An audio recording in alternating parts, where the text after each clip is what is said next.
All right, team. Thanks for doing this. I appreciate it a lot. You're super busy doing a lot of things and just got off a call, so I appreciate you doing this. Thank you for having us. Yeah, thank you. Oh, thank you. Do you wanna let us know what you guys do? Like it's pretty cool shit. Thank you. Yeah, so we use martial arts as a therapeutical tool to help people with trauma or in general mental health. So it doesn't replace therapy. I want to be very clear about that, but it's just something that complements because some things you can't really talk about or you can't reach that when you talk about it, Mhm. which has been my experience. But with movement, whether that's martial arts or dancing or yoga, you can reach deeper parts of yourself. And yeah, we kind of use martial arts in a way as what you do to bridge this gap between the physical and the mental. That's amazing, and like I couldn't agree more. I think moving around is so important to us, right? We're bound by this shell, so we need to do something with it. And but if I'm going to play devil's advocate here and say I'm just somebody listening in who has no idea what's going on, how would you say that you help people work through mental health and past trauma and stuff? How would you say it helps? So it helps in that when we have experienced trauma or it's a traumatic event, and that ends up in us having, I don't know, PTSD, anxiety, or depression, we usually lost the connection between the body and mind. So sometimes certain part of the body can feel numb or we feel hyper aroused. We just don't really feel safe in our bodies. And yes, when you go to, say, talk therapy, you talk about these things, but sometimes it doesn't necessarily change how you feel in your body. Now, when you do martial art, you will have to feel your body because you do movements, you want to execute in Brazilian Jiu-Jitsu, you want to execute specific techniques, but also your body relative to the person you are training with. So you get really better in proprioception, which helps you, one, come back in the center. You cannot think about other things necessarily. It brings you back. And in doing so, it reconnects this connection that often gets lost after a traumatic event. Wow. That's such a fascinating point, and again, I couldn't agree anymore. Well, this is what we do with coaching movement in a umbrella sense. It doesn't matter if it's weightlifting, Zumba, MMA, martial art, BJJ, whatever it is, right? That's what we're doing. We're trying to get these people a little bit fitter and healthier, and maybe crack a smile while we're doing it. Yes. Exactly. Yeah. Yeah. Cracker smile is also such an important point, because like we learn much better. Everybody learns much better when with fun. So the um, and when you can enjoy yourself, you learn much quicker. You're more open to try new things, and that's a very important part of what we do, that create a safe space for everybody who comes in, because we have our martial arts school in Munich. We never know who is coming in and what baggage they bring with. So first goal is to have a safe environment for them, where they can yeah, express themselves through movement, keep everybody safe on the mat, and yeah, let them develop their techniques. So we follow ecological dynamics, which is yeah, a approach to skill acquisition, where we don't give them step by step guidelines, but we give them goals, and Mhm. they figure out how to get there. So in a practical sense, we show them, okay, this is an armbar position, and from there you could potentially break the arm. So now you want to just keep that position when the other one is resisting. How does the other one get out? And then the next step, when they are comfortable with that position, we are like, okay, this is mount. Try to hold it, and now try to get from mount to the armbar. So they develop their own techniques. They are free to express themselves, and usually it's a lot of fun because, well, it's expected that it doesn't work the first try. It's expected that you fail along the way, but And that it's failing, okay. and yeah, failing is a part of learning. You can't, when everything always is perfect, you stay in your comfort zone, and you can't grow from there. When you're always in your comfort zone, you won't grow.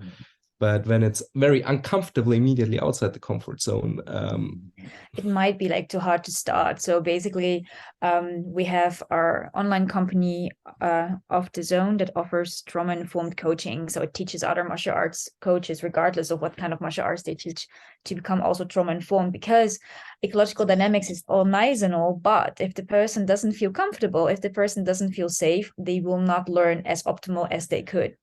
And by understanding trauma or mental health in general, even stress in general, that will already set your student up for success. So when you tell them what to anticipate when they come to a new class, or when you just tell, okay, today we're going to do this, when you see, okay, they feel a little bit overwhelmed, they can always drink a zip, they can always just, go out for a while, nobody cares, like, or nobody would judge you for it. Like when you have specific like core values very clear laid out and people know what to expect, that already creates a lot of safety. Because especially Brazilian Jiu-Jitsu was for me, like I come from sexual assault, and Brazilian Jiu-Jitsu was for me the hardest because many positions are so similar, and was for me also very triggering. And my first BJ coach did not understand that at all and just let these big guys just go like full hardcore on me. So I was surviving that whilst having flashbacks and all.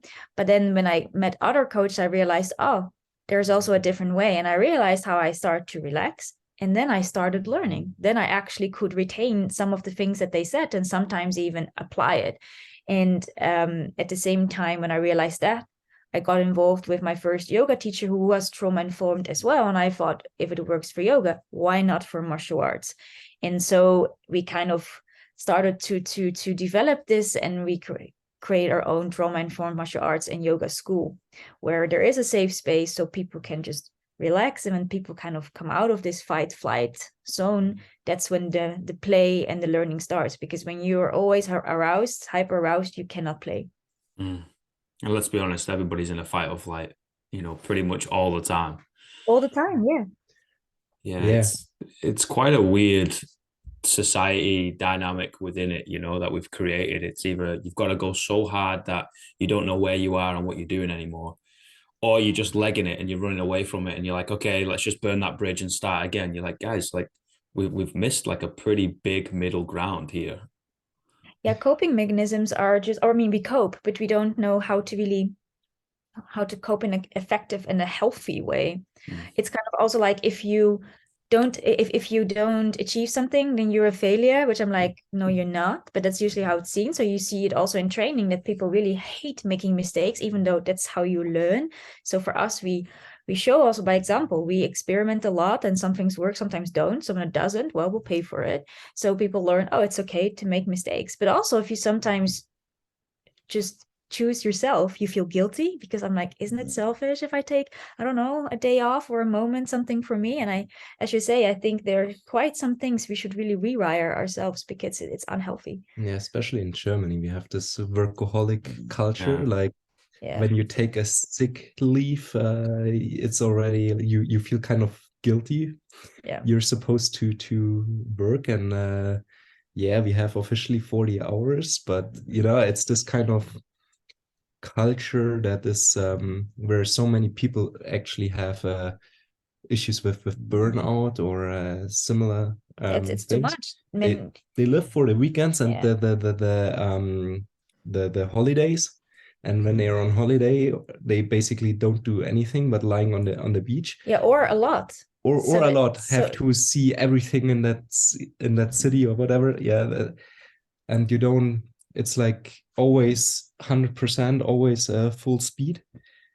So no wonder. I mean, when you're a parent and you want a career in the workspace, but you also want to go to the gym to kind of keep yourself healthy, it's like a lot, and it's not so easy to kind of get it all. Because also in the martial arts scene, there are many people I know that are moms, and they have or parents, and they have full working jobs, and they feel horrible if they cannot make it more than 3 times a week or 2 times, or so they feel stress everywhere, even when it's their out time. I love the idea of a trauma-informed coach or instructor or whatever we are, right? I think it's I think it's really highlighted how the fitness industry is evolving and developing. We're like, okay, we got into this to help people, right? Like, I know it's a blanket statement and it's a little bit cliche, but we did. You know, we didn't get in it for us and to make $1 million, because there's a little bit of an easier way to do that, you know. But we got in it to help people, right? And it's kind of assessing the people in front of us and like, all right, well, what do these individuals need? I was like, well, they need a little bit more than the old school militaristic, you do this or die. Like, I'm going to metaphorically punch you in the face until you throw up, right? And then come back tomorrow and let's do it again. I was like, okay, sometimes it's beneficial. Yeah. But it's not all the time. Exactly. But sometimes it's like, also in the martial arts, there are people I know that could be like champions, but they were not treated kind of with care. And I'm not saying coddling, but like with care when they started, so they didn't continue. And I'm like, often because this kind of militaristic style could be something that somebody would love later on, just not in the beginning, or it can change around. And I think that all a trauma-informed coach does is seeing like what is training the student in front of them, and is looking at what they need, because everybody's window of tolerance, like what you can handle, is different.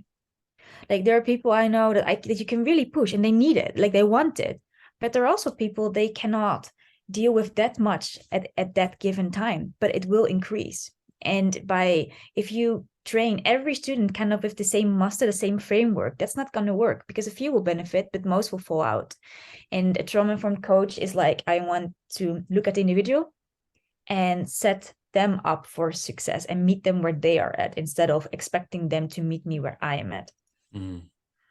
I got a saying that I usually throw at a lot of CrossFit coaches, weightlifting coaches, and all that obviously are in a gym, and there's maybe 16 individuals come in, right? And it's just crazy. It's like a clusterfuck. And I'm like, okay, like the movements don't change, right? So teach the movement. That's not going to change, but coach the individual.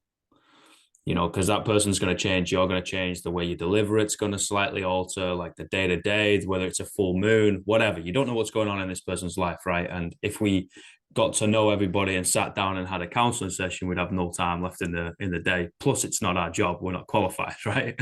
It's like, okay, cool. Like, teach the movement. That's simple, but then you've got to be able to adapt it to that person in front of you. And I think that's where like energy comes in, and you have to kind of watch people's body language a little bit more and how they are receptive to the way you talk. I know I have to, because I swear like a sailor.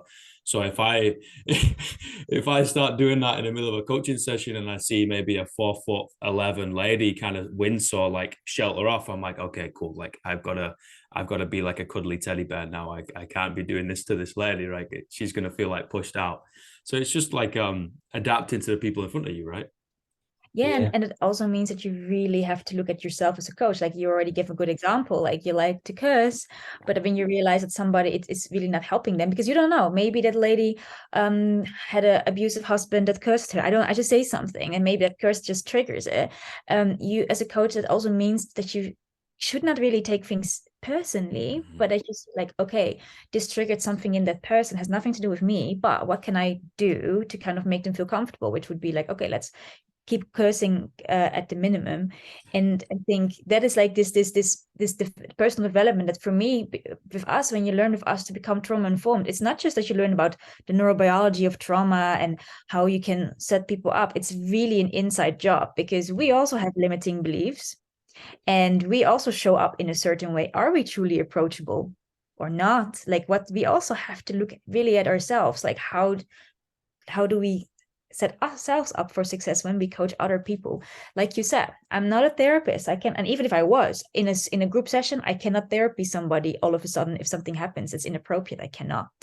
But I can see, do they feel comfortable? Or when something happens, I can bring them back safely and then take it from there. That's all things that we can do. And I think that's also something that we all should be able to do, because you don't know what people are going through. Even people without trauma, they can have also like shit days, and just being able to see that and just asking them, hey, I noticed you've been quiet today. How was your day? Or how was your weekend? Sometimes just asking how they are does so much, even when they don't really answer you, but just, or a pat on the back or a smile, that can just do so much, that they're like, oh, I feel seen, I feel heard, I feel welcome. And even like we all have those individuals, right, that you said about not liking to take a day off. You know, they're probably the people that are going to drag themselves to the gym that probably shouldn't have been there, right? Go out, sleep an extra 30 to 60 minutes, but they're going to get there anyway. And they're going to want a PR. They're going to want to do something that they've never done before. And you're like, this is not a good day for that. And you've got to be able to assess that and come in and say, okay, Bob, like your goal today is now this. And you really lower it down. So they've still felt a sense of achievement because you know they're going to be able to do it on any day, right? I was like, if I throw, again, using a CrossFit example, if I throw a question to you in the middle of the workout, you should be able to talk back to me without having to like take a massive breath. I was like, you shouldn't be at this place where you're like seeing stars and wanting to pass out. I was like, no. Talk in pace. That's all I want you to do. Or I want you to break every whatever, right? And you give them this small goal and they feel that sense of achievement because they're like, oh, okay, I did what coach wanted me to do. But you've also given them a really dumbed down version so they don't smash themselves in the face. Sometimes you have to protect them for themselves, you know? That's also a big thing in Brazilian Jiu-Jitsu, especially with old school coaches. Yeah. So basically on the way to through the belt ranks, most people get injured in white and blue a lot. And then from purple on, it gets better. That's what we talked also on the weekend with we had a seminar, and it's common that people they don't know how to move properly, how to protect them properly. They don't know the limits of their body yet, because How can you? How can you? It's complex sport. So, and then they slowly learn what is good for them and what's not good for them and how to protect themselves. But often, especially with old school coaches, they're like, you have to come every day, you have to train when you're injured, you have to push through. And it's like, well, there's certainly you can train when you're injured. When it's, for example, you have a wrist injury, you can tape it up, you cannot use that arm when you have responsible training partner, when you're self-responsible, and when your coach is watching out for you.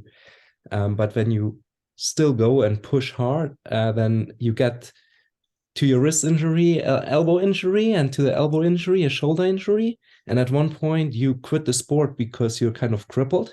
Yeah. Or you're at black belt and you need operations because you can't stretch your elbow anymore. So for us as coaches, it's very important to find the balance where we're like, yeah, we want you to come regularly, of course, and we want you to train, because that's what keeps you engaged in the sport and what keeps the fun alive. But at the same time, we need to protect you and get you to feel your body, connect to your body, and know what's good for you, so that you can do it for longevity. Because, well, it takes many years to become but also this, I think, all starts with the coach, because when we do not lead by example, why would our students? Like, if they can see I'm injured but I just continue and do like dumb stuff, well, why would they listen to me when I'm telling them, well, Bob, I think you shouldn't do this, right? And then Bob thinks, screw you, because you do all that, right? It's like, I think that's why what many, especially in martial arts, many coaches think, oh, I have a black belt, I'm good in competition, whatever, like I can do whatever I want. But I'm kind of like, yeah, but if you are irresponsible in your behaviors or your patterns, so will your students, because they look up to you. So there is responsibility and accountability there as well. Yeah, 100%. And it's this weird, like, we need to train hard and develop the resilience, mental resilience of sometimes you're going to get banged up and sometimes you got to push through this, right? Because again, it teaches us lessons in life rather than just, oh, a piece of stress came in and I melted, right? I was like, no, sometimes you got to get through this, right? But it's also like, hey, we need to be a little bit smart with this. And if you're genuinely banged up and hurt, and like, no, this is a problem, then we need to be able to either back off or don't even turn up to the gym, or do some mobility or stretching, or, okay, you're going to take that time that you usually train, but now you're in the sauna, or now you're in an ice bath and you're doing recovery. So you're still mentally checking the box of, I'm using this time to work on myself, of my sport or goal or whatever, but you're actually recovery rather than smashing yourself. Yeah, I also think it's important that people should not I mean, I say a lot should, but I think it's best when people also think of what other things do I really find interesting. Like last year, I had ACL reconstruction surgery, so I couldn't do a lot with my body at that point, especially in the beginning. So I started studying an ancient language. Like there's something that I like to do, and I think that many other people find. I'm pretty sure we have other things we find really intriguing too. That's maybe not as physical, but it keeps your mind active. Because I'm like, as long as you keep your mind active, also really severe injuries that may take you away from keep you away from the gym.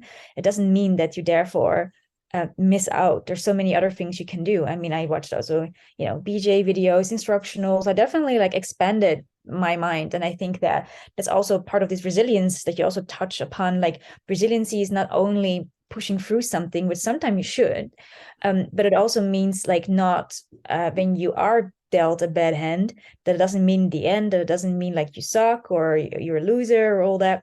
It just means like, okay, it's an opportunity for a much bigger breakthrough, and sometimes it will actually make you do things you otherwise wouldn't have done, and in the end it actually makes you a better competitor or a better athlete or a better parent, like whatever it is, what your goal is. And especially if trauma informed, I think what trauma informed coaching does is that you create a safe yet challenging environment so that people with mental health challenges also can train hard. So if you would have, for instance, a woman that has been raped and goes to BJJ, certain positions are going to be very hard. Now, when you work through with her through this, that even when she freezes in a moment, but you talk to her, you bring her back, and you can still make her do a defensive move that she, I don't know, somebody sits on her, and she just is able to throw this person off and get up. That's huge. Or even at one point when somebody's mounted on her and she doesn't freeze anymore, that she can keep on breathing. That is huge. Even though she could not escape yet, but that's huge. That are like moments that you can, when there's trust and this safe environment, that she also knows this, if it is too much and she says tap or stop, that it also stops. But it means that they are willing to go as more out of their comfort zone to just push through it, because they want this. They don't want to live, they don't want to stay in this life where they get triggered by almost everything. Like that's not the way to live. And there are moments where you really have to be super courageous and brave, and it's gonna bring you tears. But once you're through that, and it becomes easier, that when it arises, that you can still think, that you don't freeze completely, but maybe that you freeze. It's important that you, even though it happened, that you then come back to movement and still finish it, like the exercise, whatever it is that we were doing. And that is extremely liberating. But of course, when you have a, no pain, no gain, or, train hard or go home, when you have these kind of philosophies, that won't ever work with people that actually could become the next champion, right? But they just needed some safety and support. I think people are very willing to work hard and break through obstacles. It's just that even though that they're the ones doing it, sometimes they just need some support, and that they know they're safe. I think that's sometimes all they're needed. So yeah, trauma informed is definitely not coddling, or that we just tell them, no, it's okay to feel, to feel the victim, or blah. No, not at all. All we do is just to help them find the strength to deal with it, to find a new space, and to create a new narrative. You're just nurturing somebody to get through a barrier, and that's beautiful. That's our job. At the end of the day, our job is to make people do something that they don't want to do in the short term to achieve something that they want in the long term. And we got to do it with a smile on our face, right? And that's kind of it, and if someone comes in and they've gone through some horrific stuff, it's like, okay, this is tough. Like, let's learn this individual. They're going to have to learn me a little bit. So I'm not just this weird sounding guy at the front, blonde hair, says too many fucks. And it's like, okay, cool, let's figure this out. And then we're like, all right, instead of going for a straight path, let's tilt it 5 degrees and go that way a little bit. And then let's go around this barrier. And then the next thing, they're a massive independent person. Like you said, in the side of performance, they could be the next world champion, right? But instead of coming in and trying to smash a nail in with a sledgehammer, I've been like, hey, let's just try and like tap it gently and see what happens. Yeah, I mean, my brother had this very interesting experience. A new guy showed up, tall, athletic guy in his 40s, something like that, for BJJ. And he was sparring with him in the end, and my brother said mount. And he realized that this athletic, super, cool guy just froze. And he was like, oh, this is not good. So he went off and he asked him, are you okay? Is something going on? And the adult male was like, yeah, I just got this flashback that when he was 10 or so, or 11, his brother wrapped him up in a carpet and with his friends was sitting on it. So he was completely like in a straitjacket, and it was of course super traumatic because you couldn't move, and God knows how long they played this game.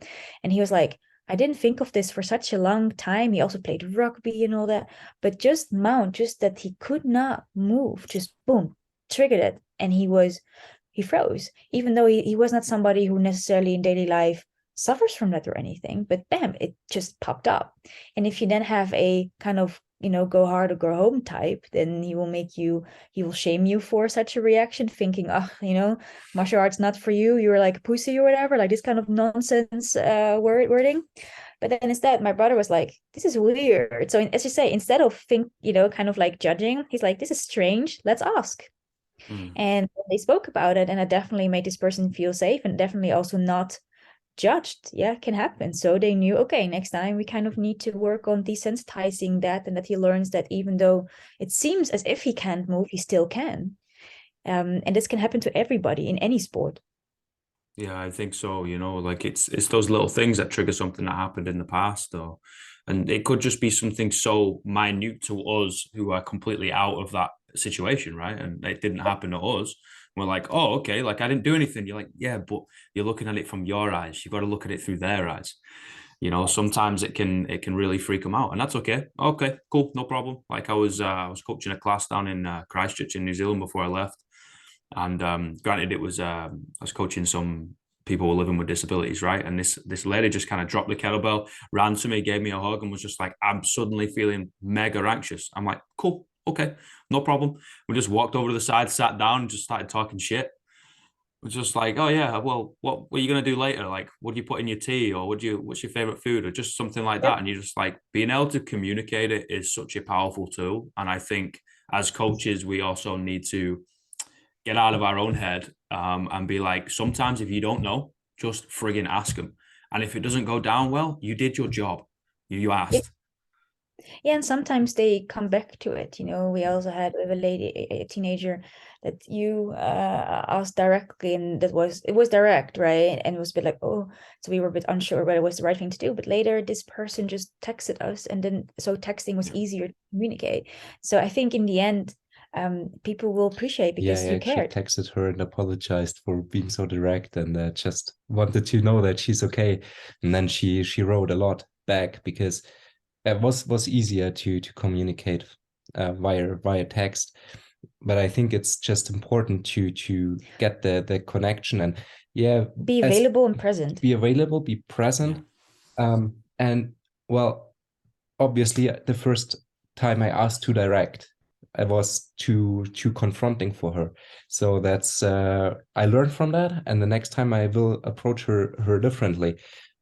So also as coaches, we will make mistakes, and that's okay to make mistakes, but we need to keep improving and keep available, and try to keep that, nurture that connection to our people, because then we create this safe environment, and the trust will be there.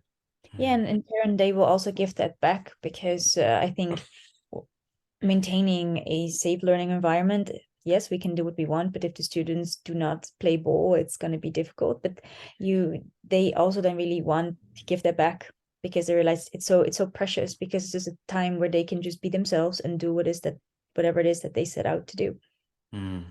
I think that's so precious, guys, and so beautiful, being able to adapt basically the way we coach, our art form, right? We notoriously speaking, they would come in and be like, oh, okay, I know everything. I'm this kind of dictator at the front. And it's just like, well, I guess in this sense, like if I walked into your gym in BJJ, you know way more than me. I know absolutely nothing, right? And you're like, yes, like you are the boss. But at the same time, like if I don't understand it, or I'm being a bit too blonde, right, then there's a disconnect here, and it's our job to be able to meander down that river. And to be honest, personally, I find that fascinating, because it's like, okay, cool, like I can learn all these things in a book or whatever with all my studying going on and everything like that. You're like, great, but like, did they understand it? No. Okay, so you're actually a shit coach. And it's just like, how do we do this, right? And I love like Olympic weightlifting. It's so technical, like that's kind of my jam.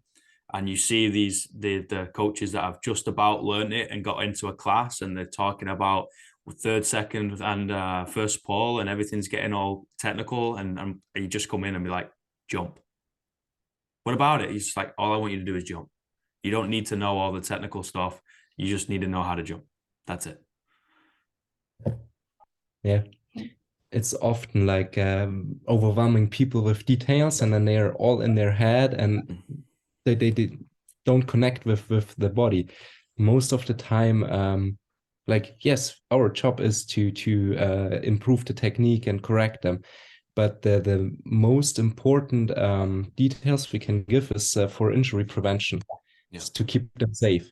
And the optimal patterns, a lot they will figure out themselves when you give them the right constraints, the right exercises, the right goals. And then, when they do something stupid, we have to help them, because otherwise they injure. Happens. But for the rest, like Alexander Neufang said in the weekend, the best jiu-jitsu is within everybody of us. And as a coach, that's my interpretation.